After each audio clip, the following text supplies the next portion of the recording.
الحمد لله رب العالمين والصلاة والسلام على سيد المرسلين أما بعد فأعوذ بالله من الشيطان الرجيم بسم الله الرحمن الرحيم قال الله تعالى في القرآن المجيد والفرقان الحميد يا أيها النبي حسبك الله ومن اتبعك من المؤمنين صدق الله تعالى مولانا العظيم وبلغنا رسوله النبي الأمين الكريم ونحن على ذلك لمن الشاهدين والشاكرين والحمد لله رب العالمين۔ آج یکم محرم الحرام 1447 سنہ ہجری یعنی ہجری کیلنڈر کے اعتبار سے نیا سال شروع ہو چکا۔ بمطابق 27 جون سن 2025 آج کی گفتگو آج کے دن سے ہی متعلق، جس کی تمہید یہ ہے کہ اللہ تعالیٰ کا دستور ہے کہ مختلف لوگوں کے مختلف حالات ان پر آتے ہی رہتے ہیں۔ فتح و شکست، عروج و زوال، آسانی، مشکلات، وسعت و تنگی، یہ نظام دنیا کا حصہ ہے، جبکہ رب کریم کا یہ ازلی فیصلہ ہے کہ بالآخر اسلام ہی سر بلند ہوگا اور حق کا ہی بول بالا ہوگا، اور اللہ تعالیٰ اپنے دین کو سر بلند فرمانے کے لیے کسی کا محتاج نہیں ہے۔ وہ اپنی شان کن سے جو چاہے وہ کر سکتا ہے، مگر اس کا کرم ہے کہ وہ اپنے بعض بندوں کو نوازنے کے لیے انہیں دین کی سرفرازی کا ذریعہ بنا دیتا ہے۔ جن شخصیات کو اللہ رب العالمین نے اپنے دین کے عروج کا ذریعہ بنایا، ان میں سے ایک نمایاں نام مرید و مراد رسول، امیر المومنین، امام العادلین، خسر مصطفیٰ یعنی رسول اللہ صلی اللہ علیہ وسلم کے سسر ہیں، کہ جن کی بیٹی حضور کے نکاح میں آئیں، اور داماد علی المرتضیٰ بھی ہیں، کہ حضرت علی کے یہ داماد بھی بنے، کہ حضرت علی رضی اللہ تعالیٰ عنہ نے اپنی بیٹی ام کلثوم ان کے نکاح میں دی۔ ابو حفص حضرت فاروق اعظم عمر بن خطاب قریشی رضی اللہ تعالیٰ عنہ، یہ وہ ہستی ہیں کہ جنہیں اللہ تبارک و تعالیٰ نے دین کے عروج کا ذریعہ بنایا، جس کے متعلق لکھا گیا: چھٹے پھر ظلمت باطل ہدایت کا اجالا ہو، عمر سا حق پسند آئے تو حق کا بول بالا ہو۔ اگر کوئی عمر جیسا آ جائے تو پھر ظلمت کے بادل چھٹ جائیں اور ہدایت کا اجالا ہو جائے اور حق کا بول بالا ہو جائے۔ ایک طرف دیکھا جائے تو اس وقت عالمی صورتحال یہ ہے کہ 13 جون یعنی آج سے تقریباً 2 ہفتے قبل اسرائیل کی طرف سے جو ایران پر جنگ مسلط کی گئی اور پھر وہ 12 روز جاری رہنے کے بعد وہ موقوف ہو گئی۔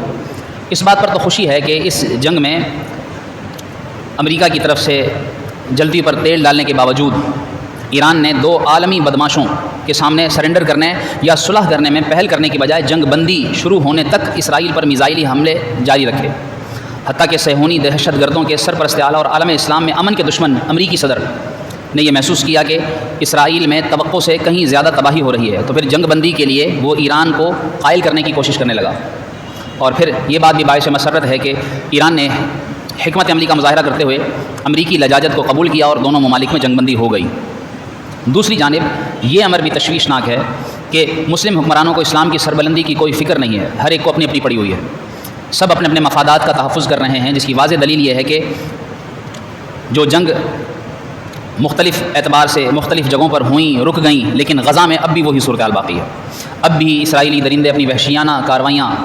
وہاں جاری رکھے ہوئے ہیں۔ سوچنے کی بات یہ ہے کہ اگر مسلم حکمران دینی تقاضوں کو پورا کرتے اور حق کے بول بالا کرنے کے لیے مخلص ہوتے اور امریکہ کی طرف سے افغانستان اور عراق وغیرہ پر حملے کے وقت باہمی اتحاد کا مظاہرہ کرتے، تو غزہ میں ہونے والے ظلم اور ایران پر ہونے والی درندگی کی نوبت ہی نہ آتی۔ بہرحال اس وقت دنیا کو فاروق اعظم رضی اللہ تعالیٰ عنہ کے نقش قدم پر چلنے کی ضرورت ہے، ان جیسے حق پسند کی ضرورت ہے۔ چنانچہ آپ کے آج کے یوم شہادت کی مناسبت سے آپ کا تذکرہ، ویسے تو آپ کی شہادت کی تاریخ میں بھی اختلاف ہے، لیکن جو زبان زد عام ہے وہ یہی ہے کہ یکم محرم الحرام آپ کا یوم شہادت ہے۔ آپ رضی اللہ تعالیٰ عنہ کا مختصر سوانحی خاکہ اگر سمجھیں کہ آپ رضی اللہ تعالیٰ عنہ ہجرت نبوی سے تقریباً 41 سال پہلے مکہ مکرمہ میں پیدا ہوئے۔ دور جاہلیت میں بھی آپ پڑھنا لکھنا جانتے تھے، اعلیٰ درجے کے گھڑ سوار۔ آج تو لوگ جو ہے وہ بائک رائڈنگ اور کار رائڈنگ کے اوپر فخر کرتے ہیں، آپ رضی اللہ تعالیٰ عنہ بہترین قسم کے گھڑ سوار تھے، اور اسلام میں ہمیں ان تینوں چیزوں کا حکم دیا گیا ہے، یعنی گھڑ سواری کرنے کا حکم دیا گیا، تیر اندازی کرنے کا حکم دیا گیا اور تیراکی کا حکم دیا گیا۔ یہ تینوں کام جہاں جنگی حالات میں معاون ہوتے ہیں، دراصل اس کے پیچھے یہی حکمت ہے کہ مسلمانوں کے بچے مسلمان یہ تین کام ضرور کریں اور سیکھیں، گھڑ سواری، تیر اندازی اور تیراکی۔ تو جہاں جنگی اس میں حکمت عملیاں ہیں اور وہیں اس میں انسانی صحت کے کئی راز پوشیدہ ہیں۔ جو گھڑ سواری جانتا ہوگا، جو تیراکی جانتا ہوگا، جو تیر اندازی جانتا ہوگا، اس کی کئی باطنی صلاحیتیں اس کے اندر خود بخود اجاگر ہونا شروع ہو جاتی ہیں۔ اس اعتبار سے ہمیں چاہیے کہ ہم اپنے بچوں کو جو ویڈیو گیمز کھلاتے ہیں، جو ہم اپنے بچوں کو مختلف ایسے کھیلوں میں ڈالتے ہیں کہ جن کھیلوں کا نتیجہ لڑائی، رشوت، جھوٹ، گالیاں اور اس طرح کی چیزیں جس میں ہم پیسہ ڈھونڈتے ہیں، تو ایسے کھیل بچوں کو دکھائیں، سکھائیں، ان کے ساتھ کھیلیں کہ جن میں ان کی ذہنی اور جسمانی نشو و نما ہو۔ یہ دراصل اس کے پیچھے راز تھا۔ آپ اعلیٰ درجے کے گھڑ سوار، طاقتور پہلوان، آج کا نوجوان دیکھیے کہ وہ نوجوان ہو کر نوجوان پھر جوان، اس کی حالت یہ ہے کہ وہ پچھلے کچھ دہائیوں قبل بزرگ سے بھی وہ مقابلہ نہیں کر سکتا۔ آج کے نوجوانوں کا یہ حال ہے۔ تو آپ رضی اللہ تعالیٰ عنہ طاقتور پہلوان تھے، عمدہ خطیب، خطابت، یعنی جب آپ کسی کو کچھ سناتے، بیان دیتے تو سننے والا مرعوب ہو جاتا اور جان لیتا کہ سامنے کوئی ایسے الفاظ کہنے والا موجود ہے جس کا براہ راست وہ اپنے اثر دل پر محسوس کیا کرتا تھا۔ ایسے خطیب تھے، اور پھر ساتھ ساتھ مالدار تاجر تھے۔ یعنی یہ دیکھیے کہ جہاں ایک طرف غربت کی پذیرائی کی گئی ہے کہ اگر کوئی شخص غربت کی لکیر سے نیچے ہے تو اس کے لیے فضائل ہیں کہ غریب امیروں کے مقابلے میں جنت میں 500 سال پہلے داخل کیا جائے گا۔ جہاں ایسے غریبوں کی پذیرائی ہے، وہیں دوسری طرف ایسے مالدار تاجروں کی بھی پذیرائی ہے کہ جو مال کماتے ہیں، حلال کماتے ہیں، تجارت کر کے رزق حلال کے ذریعے دین اسلام کی تبلیغ کرتے ہیں۔ تو ایسے مالداروں کی بھی پذیرائی کی گئی ہے کہ وہ اپنے مال کے ذریعے دین کی خدمت کرتے ہیں۔ تو اگر اللہ تبارک و تعالیٰ نے نوازا ہے تو انسان حلال تجارت کرے، تجارت حلال، کاروبار حلال، اور پھر اس کے ذریعے دین کی خدمت کرے، کیونکہ رسول اللہ صلی اللہ علیہ وسلم نے یہ بھی بیان فرمایا کہ ایک وقت آئے گا کہ دین کی خدمت درہم و دینار کے ذریعے ہوگی، اور یقیناً ہر جگہ پر پیسے کی ضرورت پڑتی ہے، اس لیے دین کی خدمت کرنے کے لیے مال کمانے میں بھی حرج نہیں۔ اور آپ رضی اللہ تعالیٰ عنہ قریش مکہ کی جانب سے شاہی درباروں میں بطور سفیر جایا کرتے تھے۔ اس اعتبار سے آپ کی یہ بھی خوش نصیبی ہے کہ رسول اللہ صلی اللہ علیہ وسلم نے دعا کر کے آپ کو اللہ تعالیٰ سے مانگا۔ اعلان نبوت کے 6 سال، اپنی زندگی کے 33ویں برس، ماہ ذوالحجۃ الحرام یعنی جو پچھلا مہینہ گزرا، اس طرح مہینے میں آپ نے اسلام قبول کیا، اور پھر تقریباً 7 سال مکے میں، اور اس کے بعد 11 سال مدینے میں رسول اللہ صلی اللہ علیہ وسلم کی ظاہری حیات میں آپ کے قریبی جانثار ساتھی ہونے کا آپ کو شرف حاصل ہوا۔ کتنی فضیلتیں ہیں! اور اس دوران پھر تمام غزوات، جتنے بھی غزوات ہوئے، ان میں نمایاں خدمات سر انجام دی۔ کئی مرتبہ ایسا ہوا کہ جیسا آپ رضی اللہ تعالیٰ عنہ نے رسول اللہ صلی اللہ علیہ وسلم کو مشورہ دیا، ویسا حکم اللہ تعالیٰ نے قرآن کی آیت کی صورت میں نازل فرما دیا۔ کتابوں میں لکھا ہے کہ تقریباً 20 ایسی آیات ہیں جو عمر نے الفاظ کہے، اللہ نے وہی الفاظ قرآن میں نازل فرما دیے۔ کتنی بڑی بات ہے، کیا مقام ہے! آپ وصال نبوی کے بعد آپ نے امت پر احسان کرتے ہوئے سیدنا صدیق اکبر رضی اللہ تعالیٰ عنہ کو خلیفہ منتخب کروانے میں بھی مرکزی کردار ادا کیا تھا، اور 2.5 سال تقریباً آپ کے خاص مشیر رہے۔ پھر خلیفہ اول بلا فصل کے وصال مبارک کے بعد آپ خود امیر المومنین قرار پائے، اور 10.5 سال تک اس منصب جلیل پر فائز رہتے ہوئے پوری دنیا کے اندر حق کا بول بالا کیا، پوری دنیا کے اندر حق کی خدمت کی، اپنی خداداد فراست سے شعار حکمرانی کو نئی جہتیں فراہم کی، اور قرآن و سنت کے مطابق عدل و انصاف کا ایسا شفاف نظام قائم کیا کہ آپ کے نظام کی باقاعدہ آج مثالیں پیش کی جاتی ہیں۔ یہاں تک لکھا گیا ہے کہ وہی قوانین فاروقی آج اگر پاکستان میں رائج نہ صحیح تو نہ صحیح، لیکن دوسرے انگریز ممالک بھی آج انہی فاروقی اصولوں کو اپنا رہے ہیں اور اپنی عدالتوں کے اندر انہی کے مطابق فیصلے کر رہے ہیں۔ کتنی بڑی بات ہے! مسجد نبوی میں مصلی رسول صلی اللہ علیہ وسلم پر کھڑے ہو کر آپ نے نماز فجر کی امامت کروائی جب آپ کو شہید کیا گیا، اور اس طرح آپ شہید مدینہ کے درجے پر فائز ہوئے۔ قیامت تک کے لیے آپ کو رسول اللہ صلی اللہ علیہ وسلم کے پہلو میں دفن کر دیا گیا۔ روایتوں میں ہے کہ جب رسول اللہ صلی اللہ علیہ وسلم حشر کے لیے اٹھیں گے اپنی قبر سے، تو ایک طرف ابو بکر صدیق رضی اللہ تعالیٰ عنہ کا ہاتھ تھاما ہوا ہوگا، تو دوسرا ہاتھ آپ کے ہاتھ کے اندر حضرت عمر رضی اللہ تعالیٰ عنہ کا ہوگا۔ اور اس طرح رسول اللہ صلی اللہ علیہ وآلہ وسلم ان دونوں صحابہ کو ایک ساتھ لے کر میدان محشر کی طرف چلیں گے، اور بھی انہیں عطا الہی سے ایسے بے شمار اعزازات نصیب ہوئے جنہیں یقیناً کوشش کر کے نہ حاصل کرنا ممکن ہے اور نہ بیان کرنا ممکن ہے۔ اسلام کے ذریعے آپ رضی اللہ تعالیٰ عنہ نے حق کو جو ایک بلندی بخشی، آپ کے ذریعے جو حق کا بول بالا ہوا۔ ہم اگر دیکھیں کہ جب آپ اسلام نہیں لائے تھے جب تک، تب تک مسلمان چھپ کر اللہ کی عبادت کیا کرتے تھے، چھپ کر تبلیغ کیا کرتے تھے، لیکن جب آپ اسلام لے آئے کیسا حق کا بول بالا ہوا۔ آپ اسلام لائے، اور جب اسلام لانے کے بعد جب دیکھا کہ صحابہ اور رسول اللہ صلی اللہ علیہ وسلم اب بھی اس بات سے خوف زدہ ہیں، اب بھی انہیں یہ لگتا ہے کہ ہم کھل کر سامنے آئیں گے تو مارے جائیں گے، تو انہوں نے کیا کہا؟ انہوں نے کہا ابرز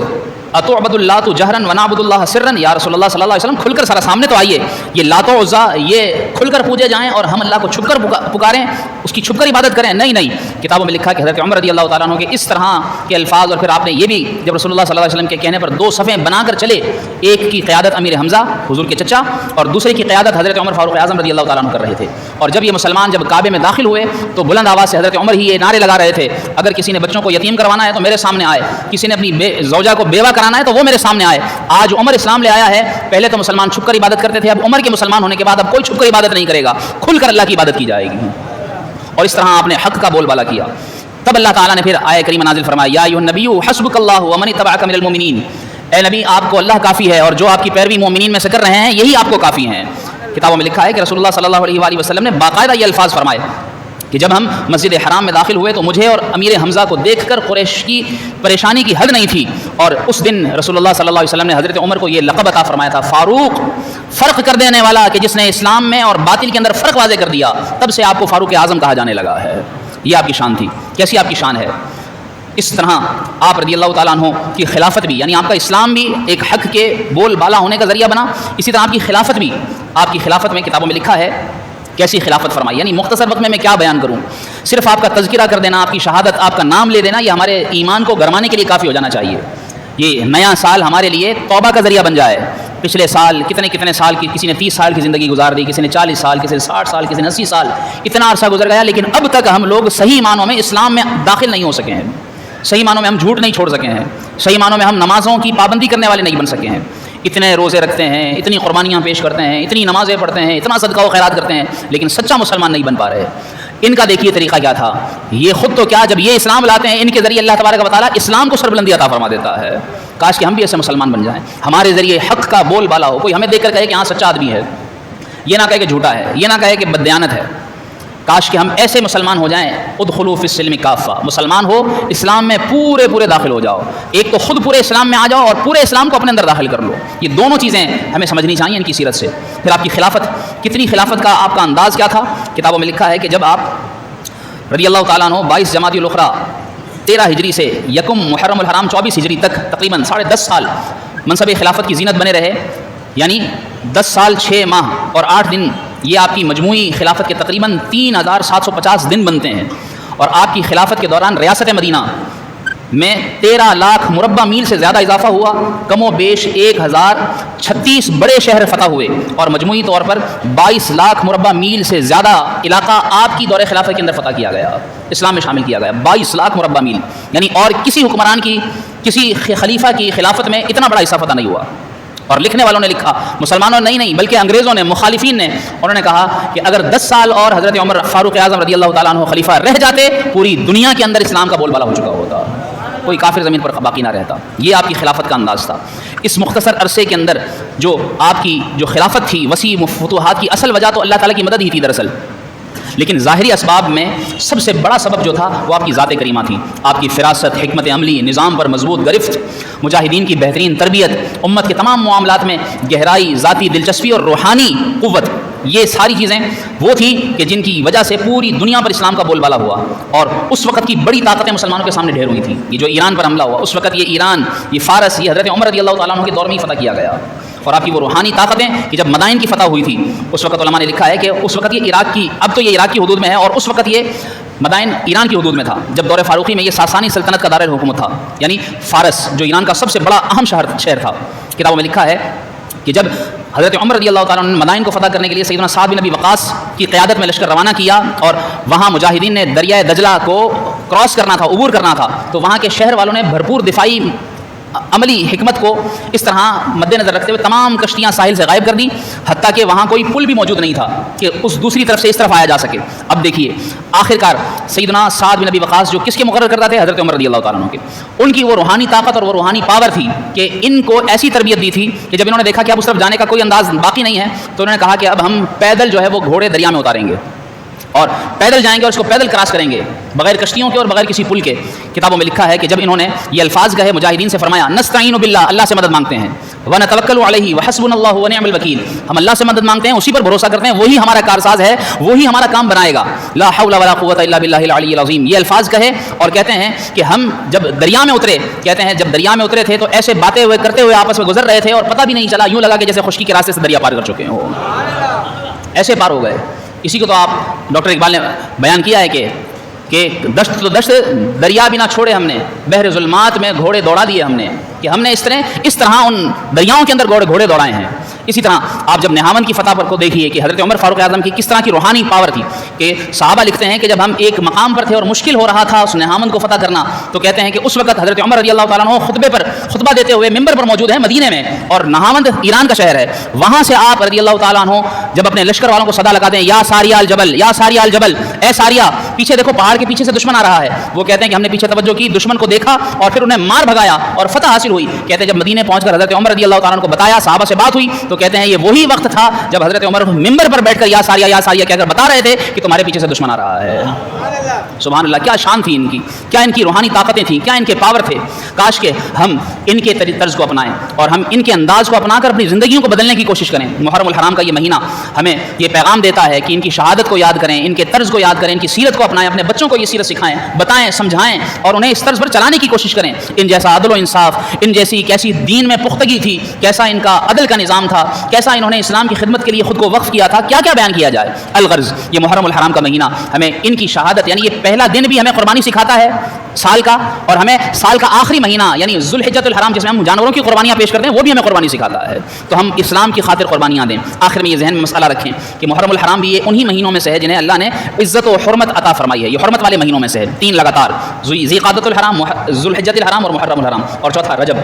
یہ 4 مہینے وہ حرمت والے ہیں. اس مہینے کے ساتھ تمام مخلوق سے افضل ہستیوں یعنی انبیاء کرام علیہ السلام سمیت متعدد محبوبان خدا کی یادیں وابستہ ہیں. شہدائے کربلا کی عظیم قربانی بھی اسی مہینے کی بڑی یادگار ہے. اس مہینے کو سوگ کا مہینہ سمجھنا یہ جہالت ہے. یہ مہینہ سوگ کا نہیں ہے. اس میں اچھے کپڑے نہ پہننا یا گھر میں جھاڑو نہ دینا یا دیگر غیر شرعی کام کرنا یہ سخت حماقت ہے.